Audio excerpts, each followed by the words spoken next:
Reading from Srimad Bhagavatam, canto 6,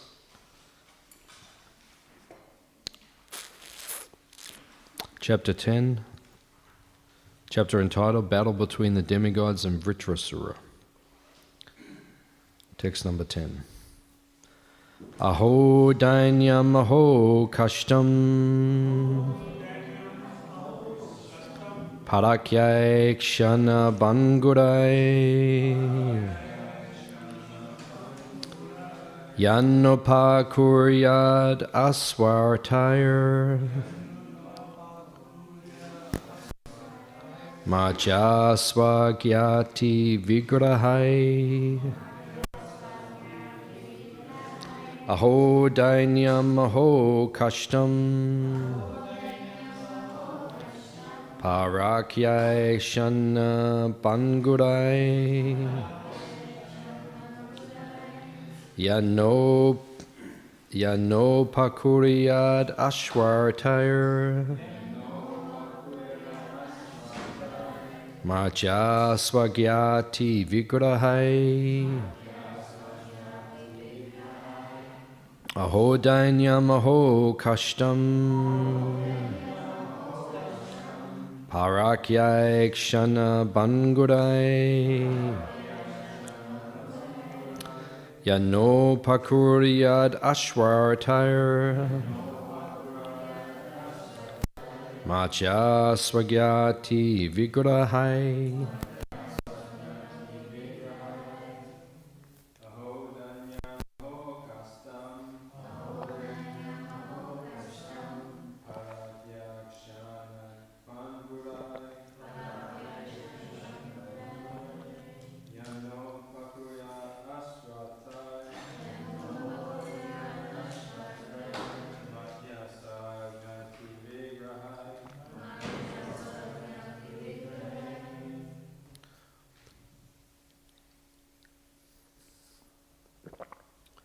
Anyone else?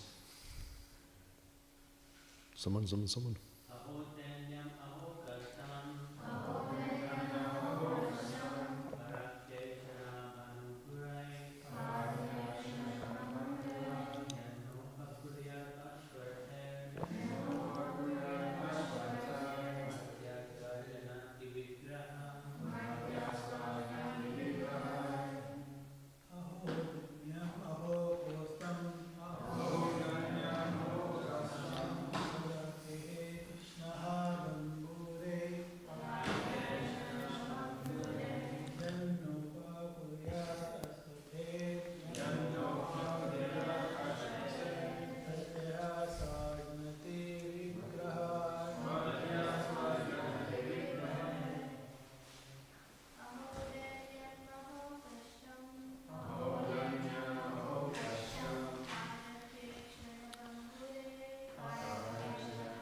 Aho, alas, dainyam, a miserable condition. Aho, alas, kashtam, simply tribulation. Parakyai, which after death are eatable by dogs and jackals. Shana bangurai, perishable at any moment. Yat, because. Na, not. Upakuriyat, would help. Aswa aratai, not meant for self-interest. Marchyaha, a living entity destined to die. Swa, with his wealth. Gyati, relatives and friends. Vigrahai, and his body. Translation and purport by His Divine Grace A.C. Bhaktivedanta Swami Srila Prabhupada. This body, which is eatable by jackals and dogs after death, does not actually do any good for me, the spirit soul. It is usable only for a short time and may perish at any moment. The body and its possessions, its riches and relatives, must all be engaged for the benefit of others, or else they will be sources of tribulation and misery. Translation responsively. This body, which is eatable by jackals and dogs after death, does not actually do any good for me, the spirit soul. It is usable only for a short time and may perish at any moment. The body and its possessions, its riches and relatives, must all be engaged for the benefit of others, or else they will be sources of tribulation and misery. Purport. Similar advice is also given in Srimad Bhagavatam 10:22-35. Ita vaj janma safalyam dehinam iha dehishu pranayar artayar diya vacha shreya archaranam sada. It is the duty of every living being to perform welfare activities for the benefit of others with his life, wealth, intelligence, and words. This is the mission of life. One's own body and the bodies of his friends and relatives, as well as his own riches and everything else one has, should be engaged for the benefit of others. This is the mission of Sri Chaitanya Mahaprabhu, as stated in Sri Chaitanya Charitamrita Adi 9:41. Bharata bhumite haila manushya jammayara. Jamma sartakakari kara para upakara. One who has taken birth as a human being in the land of India, Bharatvarsha, should make his life successful and work for the benefit of all other people. The word upakuriyat means para upakara, helping others. Of course, in human society, there are many institutions to help others, but because philanthropists do not know how to help others, their propensity for philanthropy is ineffectual. They do not know the ultimate goal of life, Shreya Acharanam, which is to please the Supreme Lord. If all philanthropic and humanitarian activities were directed toward achieving the ultimate goal of life, to please the Supreme Personality of Godhead, they would all be perfect. Humanitarian work without Krishna is nothing. Krishna must be brought to the center of all our activities. Otherwise, no activity will have value. Omagyan tivanandasya gyananjana shalakaya chakshurin militam jena tasmai Shri Gurave namaha. Shri Chaitanya manobishtam stapitam yena bhutale swayam rupa kadamayam dadati swapadantikam. Vancha kalpa turubhyascha kripa sindubhya evacha patitanam pavanebhyo vaishnavebhyo namo namaha. Jaya Shri Krishna Chaitanya Prabhu Nityananda Shri Advaita Gadadha Srivasadi Gaura Bhaktavrinda. Hare Krishna Krishna Krishna Hare Hare Hare Rama Rama Rama Hare Hare.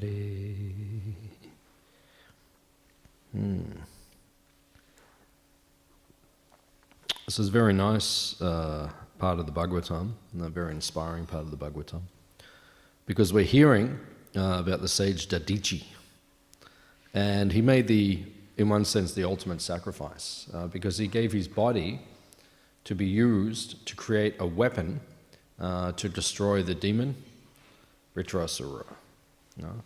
So they knew that if they used his bones to make a thunderbolt, that could kill the demon, otherwise not possible.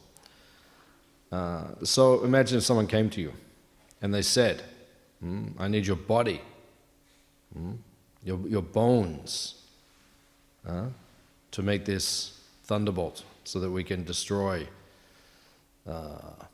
some demoniac personality. What would you do? Would you be willing to do it? If it's for Krishna, yeah, I think many of us would do it. But it's a great sacrifice. The great sage, Dadichi, he was willing to do this. So this is the spirit of Krishna consciousness. It's actually integral to Krishna consciousness. If you want to advance in Krishna consciousness, you have to understand this spirit, right? Particularly in ISKCON. There's a reason why in the Gaudiya tradition, in our tradition, the Gaudiya Vaishnava tradition, there are different lineages, there are different parts of the tradition. But the International Society for Krishna Consciousness, the ISKCON movement, is by far the most powerful and successful, right? Now, why is that? Right? The reason is because Srila Prabhupada, he understood more than any of his godbrothers and godsisters, right, the mood of the parampara of Sri Chaitanya Mahaprabhu and of Bhaktisiddhanta Saraswati Thakur and Bhaktivinoda Thakur, right, all the previous acharyas. He understood the mood more than anyone else. How many disciples did Bhaktisiddhanta Saraswati Thakur have? 60,000. Right? 60,000 disciples. Right? Now, Srila Prabhupada, out of all of those disciples, right, he was the one who understood the instruction, because Bhaktisiddhanta Saraswati Thakur would often say, right, go to the Western world and spread the teachings of Sri Chaitanya Dev. The first time he met his guru, right, 1922 in Kolkata, right, Prabhupada goes up onto the roof where Bhaktisiddhanta Saraswati Thakur was, and then he comes towards his guru, he offers obeisances, and his spiritual master looks at him, and he's just coming up, he's just offered obeisance, they've never met before. He says, you are an intelligent young man. You know the English language. Preach the message of Sri Chaitanya Dev in the Western countries. Prabhupada hadn't even sat down yet. Right? And then Prabhupada was very intelligent, and at the time Prabhupada was a follower of Gandhi. Right? Prabhupada actually liked Gandhi very much. Right? He actually wrote a letter to Gandhi not long before he was assassinated. And if you listen to Prabhupada's lectures, sometimes he criticizes Gandhi. But he actually liked what Gandhi was trying to do, his movement. He was trying to make simple living, higher thinking, prevalent back again in India. And he was trying to peacefully fight against the British Raj. So Prabhupada very much liked him. But there were some defects. So in his lectures, quite often Prabhupada speaks about the defects. But he actually appreciated Gandhi's mood in many ways. So Prabhupada argued with his guru. He said to Bhaktisiddhanta Saraswati, he said, how can we talk about spreading spiritual knowledge when India is not even free? And Bhaktisiddhanta Saraswati Thakur said, we cannot wait for these material changes or concerns. We can't wait for freedom or to be when we're dominated by another country. He said, Krishna consciousness is so important, we have to spread it immediately. No, we cannot wait. And he defeated Prabhupada, and Prabhupada said he liked it. And he said he accepted at that moment his guru in his heart as his spiritual master. And then they met about another 6 times or so over the next years. And Prabhupada got initiated 11 years later. And Bhaktisiddhanta Saraswati Thakur gave that instruction to Prabhupada. And it entered Prabhupada's heart so deeply, he said, go to the Western world, preach in the English language. Right? And then Prabhupada, he took on that mission. And that is the mission we have to understand. Prabhupada's mood and mission, right? We have to understand that in ISKCON, right? Prabhupada said preaching is the family business. Yeah? What is your business? Well, it's preaching. If you're in ISKCON, it's preaching. Right? Now, there's 2 ways to preach. You either do the direct preaching, just like what I'm doing now. I'm sitting here and I'm preaching. Or not all devotees feel comfortable doing that, because everyone's different. Everyone has different natures. So if you can't do the direct preaching, then you support the preachers. You facilitate them. You finance them. Right? Everything costs money these days. Right? We're sitting here now. How much money does it cost to sit here? Right? Thousands of dollars every week. You know, we spend on this temple tens of thousands of dollars every week just to keep it open. You know, how much electricity we're using right now? Right? We have to pay rates. Gas is coming in. Water is being used. Right? The garbage has to be collected. Everyone wants something to eat, right? That's why you all come here. Right? Everyone wants something to eat. You know, a lot of money. Right? All the flowers. We spend thousands of dollars on flowers every week. Right? All the plates and cups and spoons we need to feed all the people. And the list goes on and on. Maintaining the vehicles. Right? On and on and on. Right? Tens of thousands of dollars a week just to keep this temple open. Right? So, the mood of this temple is that it is all dedicated to preaching. Right? Srila Prabhupada actually said, if you just worship the deity and there's no preaching in the temple, he said you will end up all smoking ganja. Prabhupada actually said that.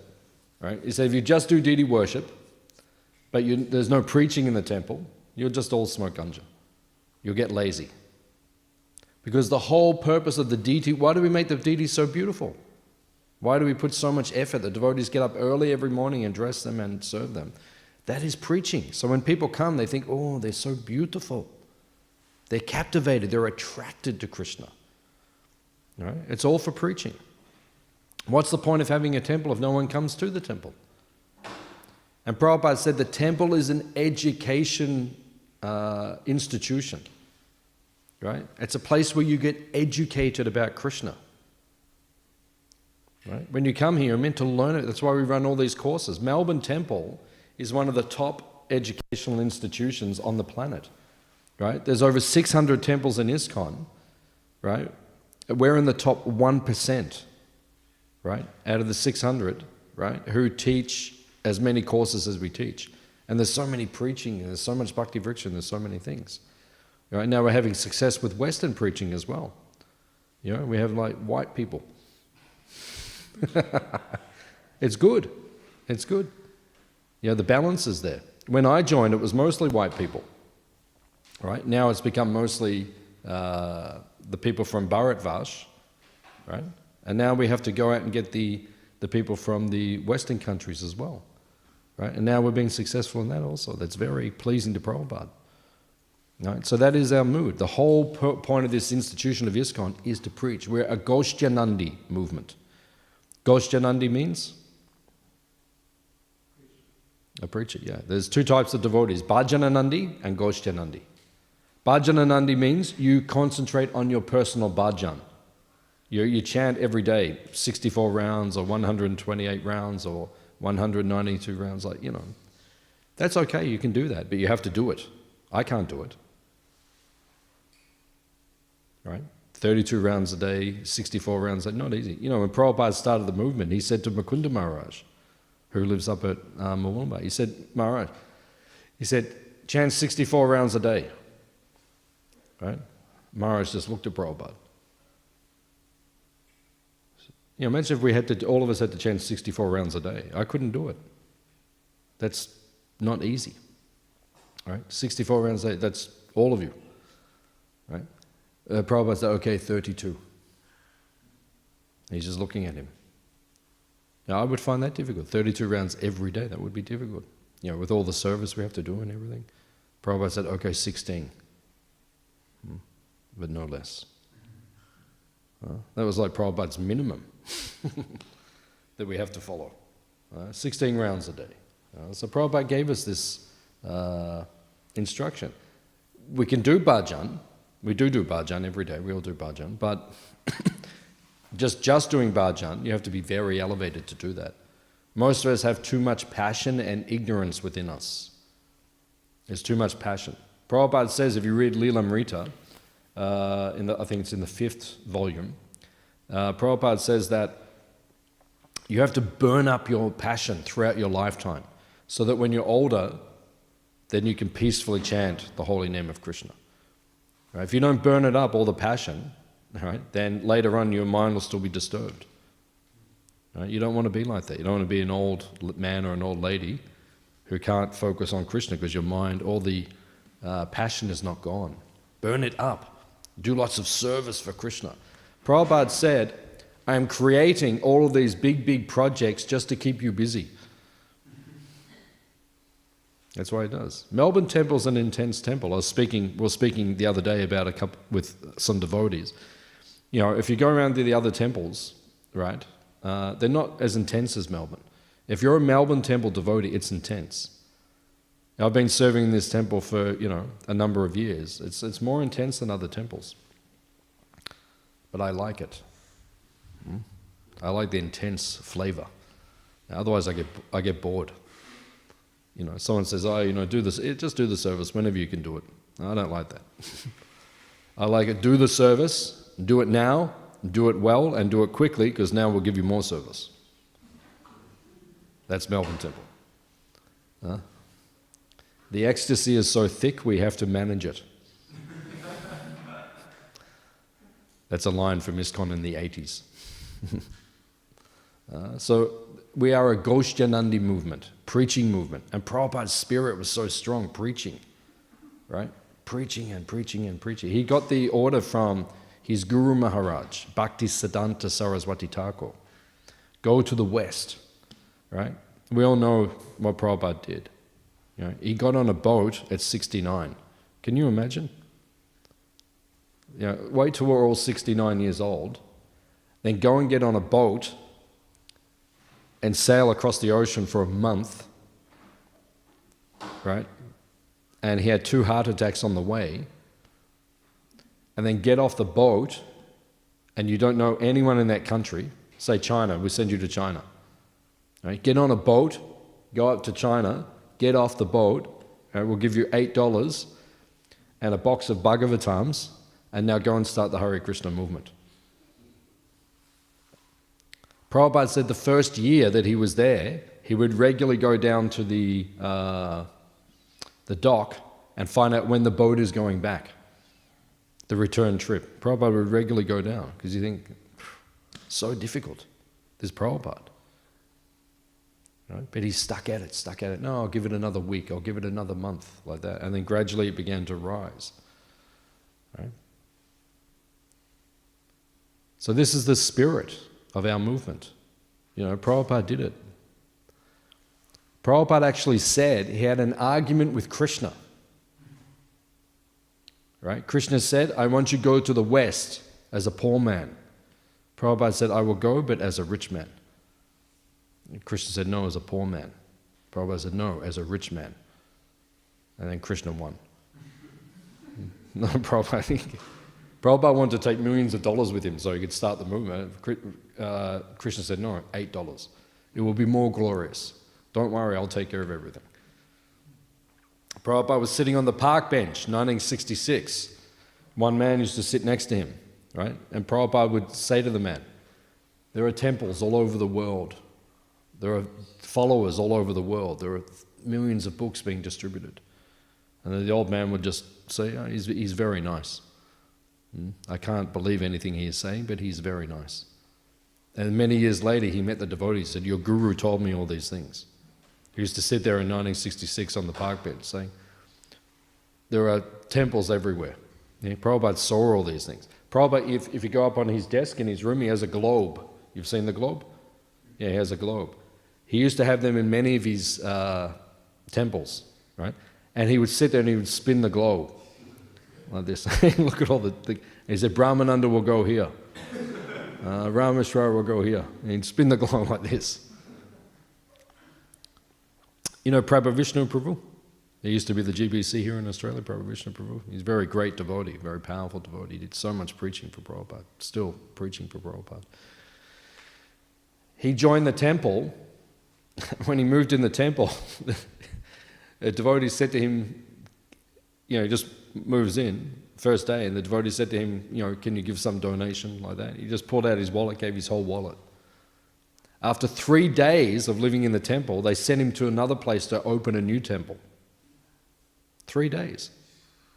He just moved in. They said, go and open a temple over here. Took one devotee and then he went. He's been doing that ever since, opening temples and preaching. And this is the movement. Prabhupada was like that.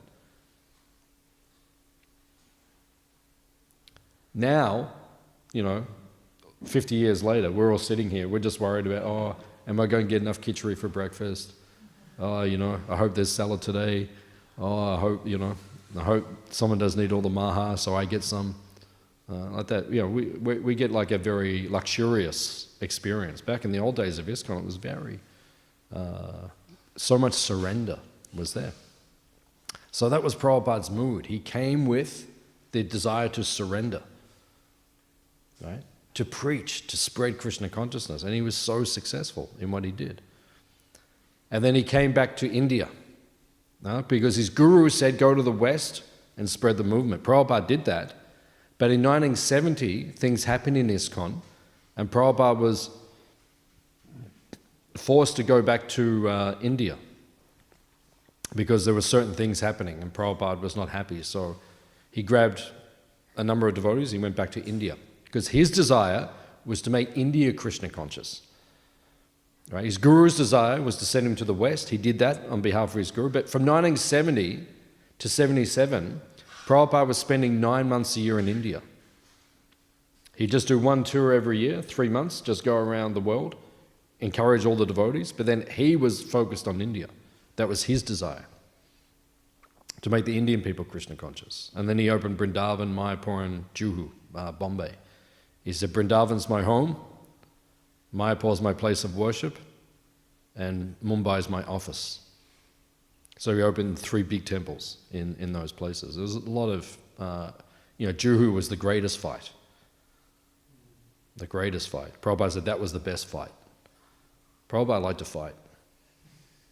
Prabhupada actually said that you have your opinion, I have mine, let's fight.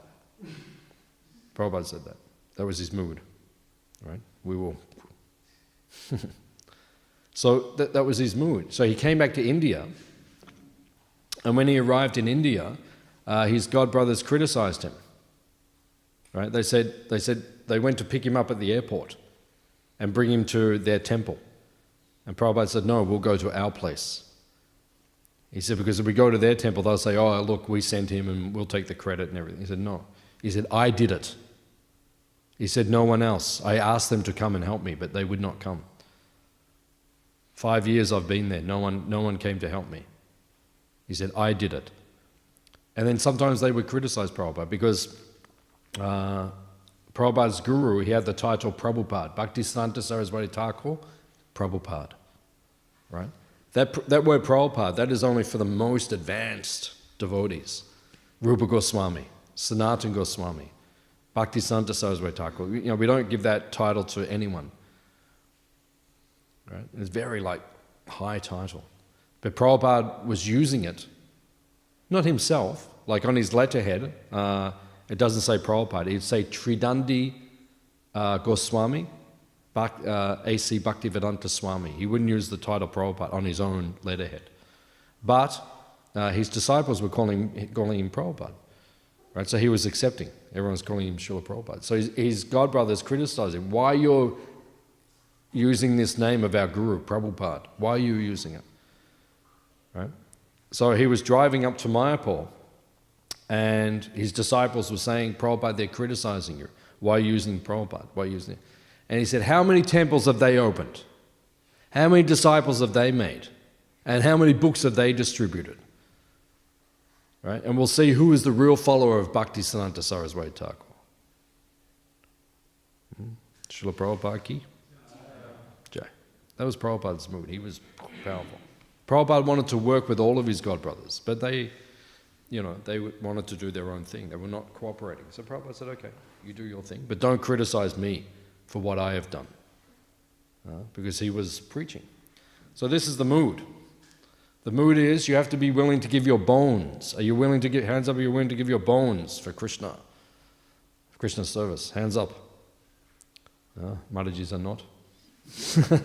Come on, put your hands up. We want all of, yeah, good. Even the kids are doing it, yes. These are devotees. We will give our bones for Krishna. I would do that. I would do that. You know, if someone came to me, very advanced devotee came and said, Prabhu, we need your bones. You know, somehow, I don't know why, but you know, if they said that, okay. If it means that the movement will keep going, we will do it. Right? If it means that, then we will do it. We're willing to die for Krishna. That's okay. Actually, there's nothing better than that. One time I was in India, in Vrindavan, and we were on a retreat at Govardhan Hill with Sachinandan Swami and Burujan Prabhu. This is, can't remember how long, maybe 15 years ago or something, I can't remember. So we were there at the retreat, and the retreat just finished. A very nice retreat. You came with me to retreat? Like 2018? Or? Yeah. Did you come to the retreat with me? Yeah, you know, like the Holy Name retreat or whatever we went to? Yeah. Yeah, so at the end of the retreat, the last day, we got up in the morning, we went to the pandal, and then Sachinandan Swami and Burujan Prabhu, they said to us, we're all getting on a bus and going to Delhi in 1 hour. And we're like, you know, we're in a retreat, you know, we're chanting the Holy Name, we're in ecstasy, Govardhan Hill, like, you know. They said, we're all going in 1 hour. Get your things, we're getting on the bus. Because in Kazakhstan, the government gave us some land, and we had a farm, and we built some buildings, and devotees were living there.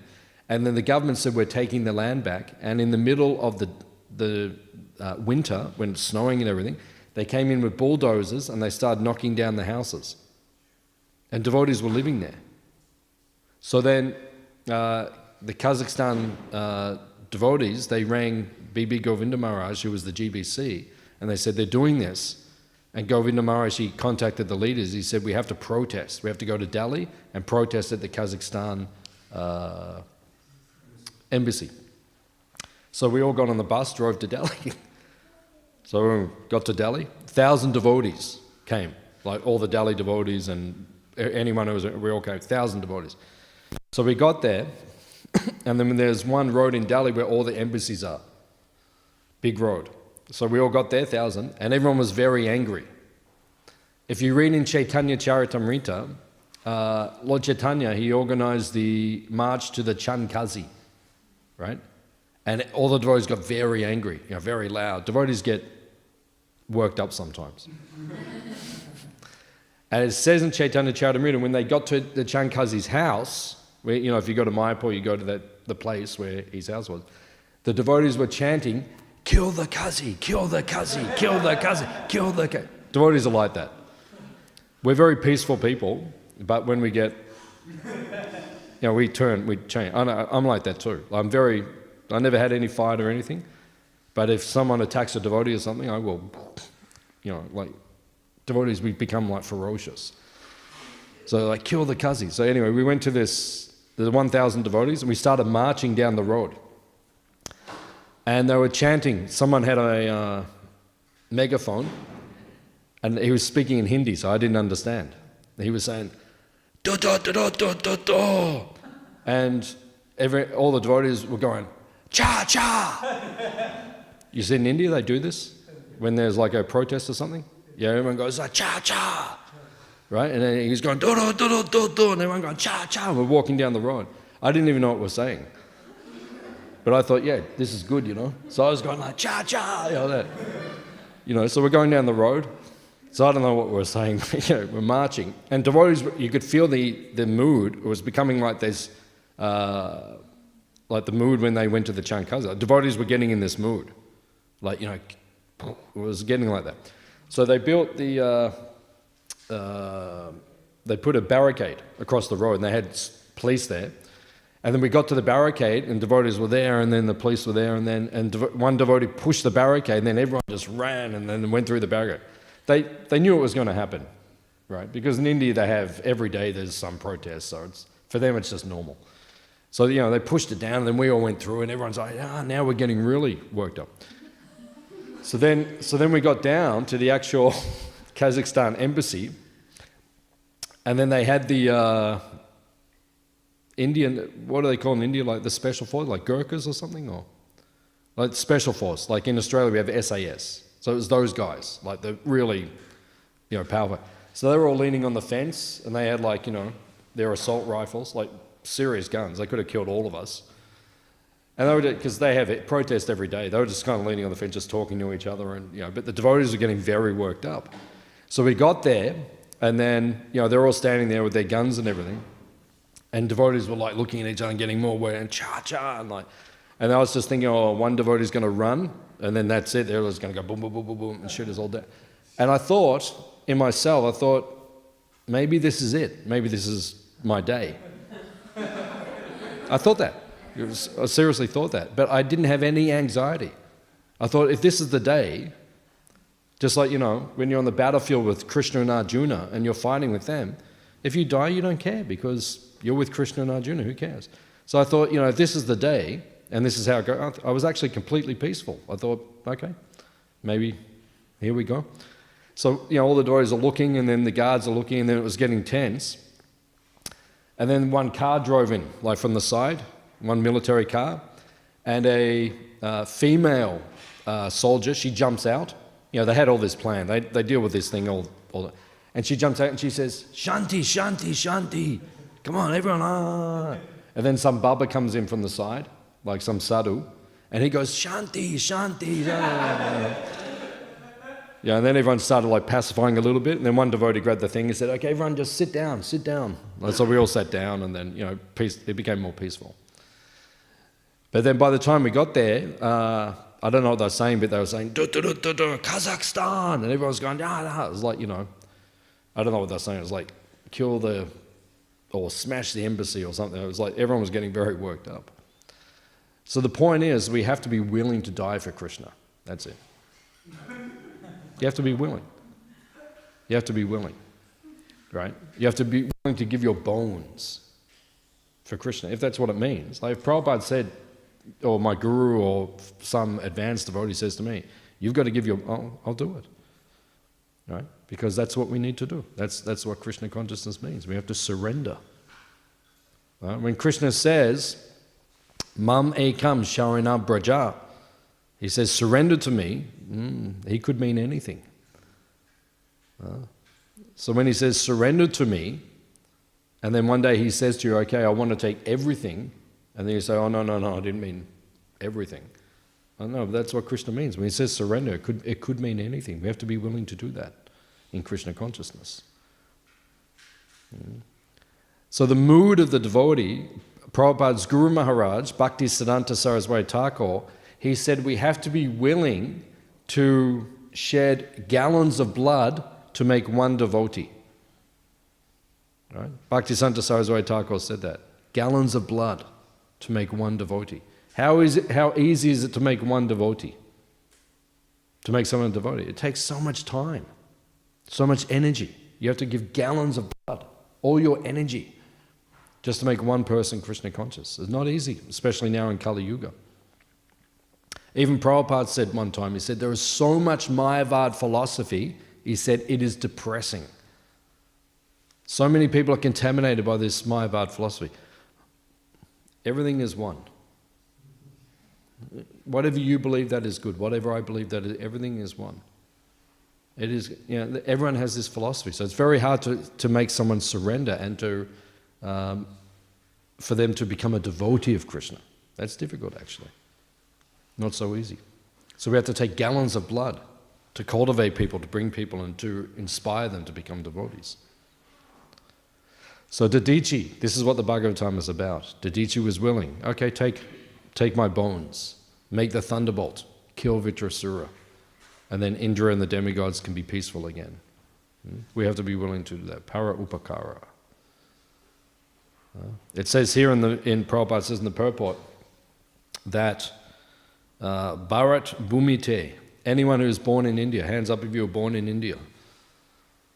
Okay, so all of you who are born in India or have the Indian body, it is your responsibility to make everyone else Krishna conscious. So you can do all the seva and we will cook for you. Okay? Is that okay? No, we have to do it as well. Because when you take birth in ISKCON, when you take initiation in ISKCON, you become a member of Bharat Vash. Now it's your responsibility. The white boys as well. And the white girls as well. Now it's your responsibility. Now you're Bharat Vashis as well. So you have to surrender also. Can't just leave it up for the Indian devotees. Okay? Any questions or comments? Anything? Yeah. I'm wondering how to stay focused in our spiritual life, not get sidetracked with other things that are coming in. What's the question? How can we stay focused? How can you stay focused? Focused in our spiritual life. How can you stay focused in your spiritual life? Move into the Brahmacharini ashram.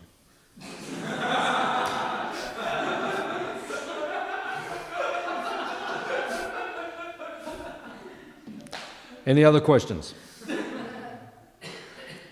Is it okay? I don't know if I can do that. That's your problem.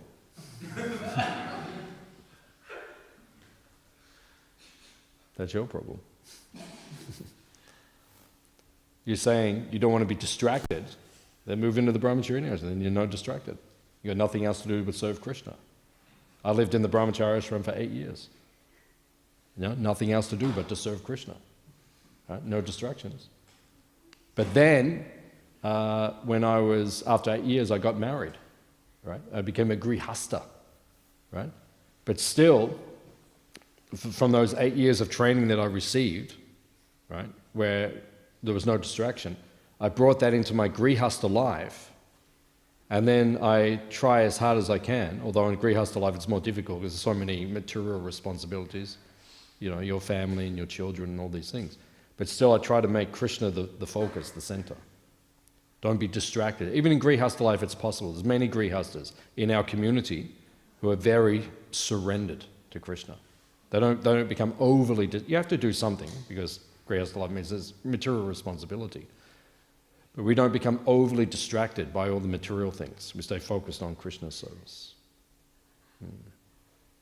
So you have to learn to do it. So associate with if you don't want to move into the Brahmacharini ashram, we can organize it for you. But if you don't want to move in there today, then you associate with the grihastas who are very fixed up, and then you'll become like them. Is it okay? Okay. Any other question? What happened with the Kazakhstan temples? Say it again. What happened to the temples in Kazakhstan? We put pressure. India does a lot of trade with Kazakhstan, and then basically our ministers from India, they said to the Kazakhstanis, you better back down quickly, and they said that and they backed down, and then we've still got the land and like that. So, but there's still been some problems in Kazakhstan. Still some problems, but yeah, we ended up getting the land. Yeah, because the devotees protested, put some pressure, and then we put it on the news. Went on the news in India. Kazakhstan's doing this to Indian temples in a foreign country. So it's a lot of bad press. So then they backed down, put pressure on them. So. I have 2 questions. So the first question on a light note: what happened, like in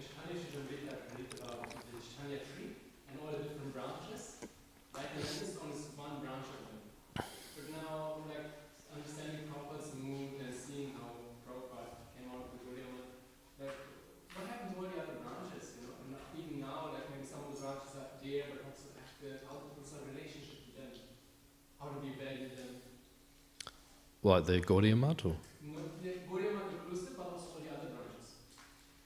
Are all the branches Gaudiya Math? At this point in time, I suppose so. The Chaitanya tradition, the Gaudiya tradition, it would mainly be coming in that way. Yeah, there may be some devotees from... Because Gaudiya Math always think of like, some are always connected to Srila Bhaktivedanta Saraswati Thakur, but maybe they would be... Yeah, well, since Lord Chaitanya's time, yeah, there are other Gaudiyas.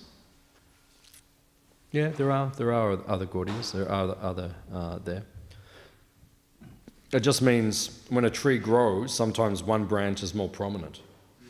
All the branches are still there. They're still connected. But then one branch becomes more prominent. So that's ISKCON. ISKCON's the prominent branch.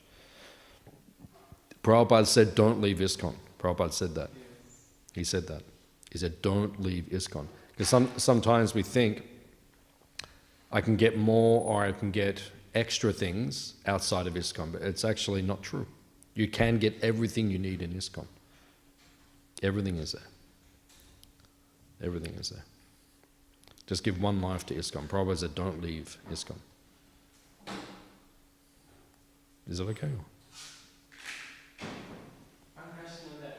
When we say, yeah, you can get everything in ISKCON, but for example, when Prabhupada wanted those Balaram Mridangas, then he sent one devotee to India to learn from the Mridanga makers how to make the Mridangas. Like how they make clay Mridangas, and then this devotee, after learning how to make clay Mridangas, he designed this icon. So in one sense, he didn't leave ISKCON, but he learned from outside. Yeah, but that's not leaving ISKCON. That's just learning from outside, that's all. But because he said that you can find everything within ISKCON. So. Yeah, you can. Now we know how to make Mridangas, so what's your problem? For example, cooking. We cook so many different items, but a lot of people out from outside. Yeah, so... I'm trying to understand the statement. I'm not trying to say... Yeah, no, I understand your point, but there's not a contradiction there. Yeah, There's no contradiction, that's all. I just want to understand the full meaning of what it means. Yeah, so what it means is like, if someone knows something outside of ISKCON, they do it better than us, go and ask them how they do it. Someone's better than something, better at something than us, you go to, we're building the TOVP, right? So the Swami Narayan organization, they're very big around the world, very big. And in Delhi, they have an amazing temple in Delhi, Swami Narayan Foundation. So the TOVP devotees, the ISKCON devotees, they're going to Delhi to learn from them how to make the TOVP more beautiful. And they're also learning from us. We're swapping information. So that doesn't mean we leave ISKCON, but it just means if someone's doing something better, we go and say, oh, can you please teach us? So that we can also. Maybe would that mean that when we make the statement that there's everything within ISKCON, maybe it more refers to the Siddhanta, like to our social conclusions, and we don't take the conclusions from others, but other things we do take actually. Yeah, utility is the principle. Prabhupada said, utility is the principle, so go and utilize. That's not un-Krishna conscious. Because ultimately everyone's a devotee of Krishna, ultimately. But everyone forgot it. So if someone, maybe at the moment they can't remember they're a devotee, but you go to them and you learn from them, then that's all. Are you okay with that? It's good. Yeah. So you mentioned that we should be ready to die for Krishna. Yeah. So sometimes I think there's this conflict, especially within, like I was thinking about it when Bridge Emperor was here, and the whole emphasis was on preaching Krishna consciousness and spreading the movement. But then sometimes also we hear that Prabhupada would say that now there's 100 people in this country, so now we just train and make them strong. I think there was this notion also sometimes that the fear was there, if the movement expands too much, then we get watered down. So now, statements like this, they're very good to make those persons who are there like, very active and very dedicated, like have to give your life, and like that, we get really fired up. But then we can't preach that to a greater mass. Right? Therefore, like, people don't want to be attracted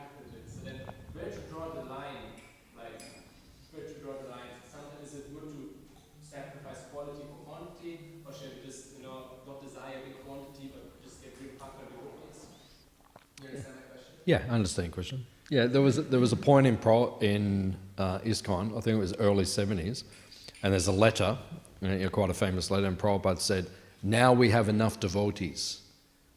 He said, now you have to thicken the milk.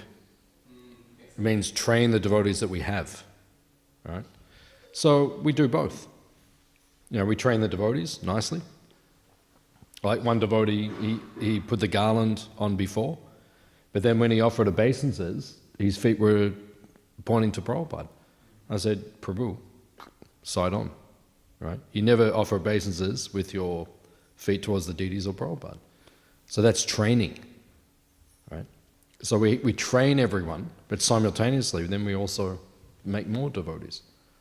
So we can do both. We don't have to do just one, we can do both. It's like juggling. You have to learn to, one ball, now 2 balls, now 3 balls. Then, I've seen people 5, 7, 9, I don't know what the record is, but, that's in ISKCON. Like, look at Prabhupada. How many balls were going? Like if you go into his samadhi in Mayapur, and you look up and there's the, what do they call it? The pictures, the tiled... mosaics. Yeah, the mosaics. Have you seen it? Anyone seen him in Mayapur, the dome inside Prabhupada's? Yeah. There's 2 million tiles there. 2 million tiles in that mosaic. So if you look around, Prabhupada, farming communities, books, temples, gurukuls, TOVP. This is Prabhupada. There's so many balls, he was juggling all the time. Do this, do that, He was just spinning the globe all the time. This is Prabhupada. There's a very nice book by Shyama Sundar Prabhu. Was it Chasing the Rhinos or something? Yeah. You see Prabhupada, he would sit down at the end of the day, sit on his bed, just before he'd take rest. Right? And, Shyama's like, what's next, Prabhupada? What's the next adventure? And Prabhupada, tomorrow we will do this. Go there and we will conquer. He was just always thinking next. What's the next thing? What's the next thing? So thicken the devotees and then spread more Krishna consciousness. Do both. It's okay? Yeah, it's good. Any other question?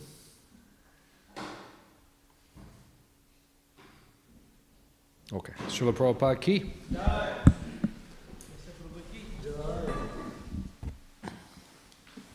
Gauranga.